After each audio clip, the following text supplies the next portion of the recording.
મોટા સમાચાર પ્રાપ્ત થઈ રહ્યા છે મંત્રીમંડળને લઈને। શુક્રવારે મંત્રીમંડળના વિસ્તરણ માટે શપથવિધિ માટેનો કાર્યક્રમ। દિલ્હીમાં થયેલી બેઠક બાદ રાજ્યમાં રાજકીય ગતિવિધિઓ તેજ બની છે।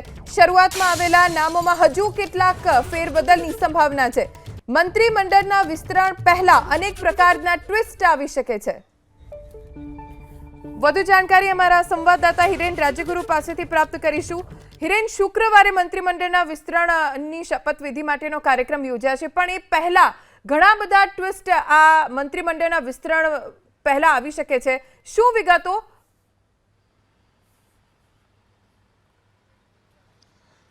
ધ્વનિ જે માહિતી મળી રહી છે એ પ્રમાણે શુક્રવારે મંત્રીમંડળનું વિસ્તરણ અને એ માટેની શપથવિધિ યોજાશે।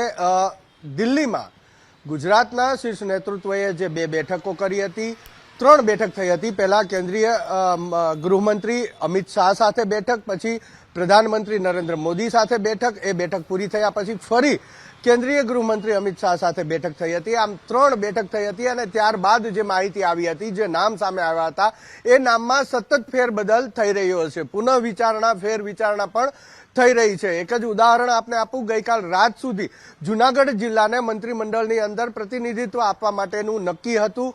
આજે સવારે ફરી એક વખત એ જૂનાગઢ જિલ્લા ઉપર ફેરવિચારણા થઈ છે।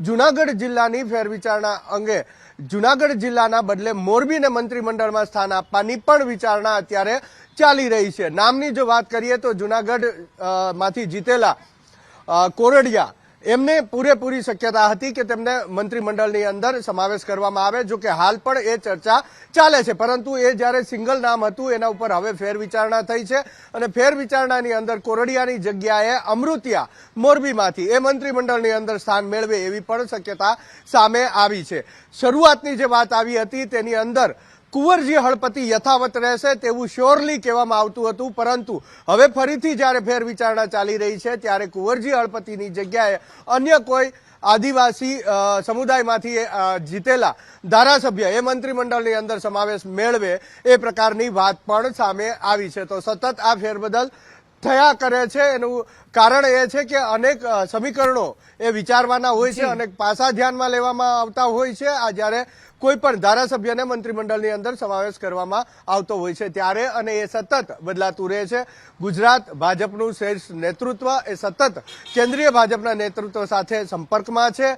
સમય, નામો આ સતત બદલાતું રહે છે। હાલ જે માહિતી મળી રહી છે, હાલની માહિતી પ્રમાણે શુક્રવાર એ નક્કી કરવામાં આવ્યો છે। આવતીકાલે રાજ્યપાલ, ગુજરાતના રાજ્યપાલ એ અહીંયા પહોંચી જશે ગુજરાતની અંદર, રાજભવનની અંદર, અને ત્યારબાદ મુખ્યમંત્રી તેમની મુલાકાતે જશે, સમય મેળવશે। આ રીતની વાત હાલ જાણવા મળી રહી છે। જી ધ્વનિ, આભાર હિરેન, જાણકારી આપવા માટે।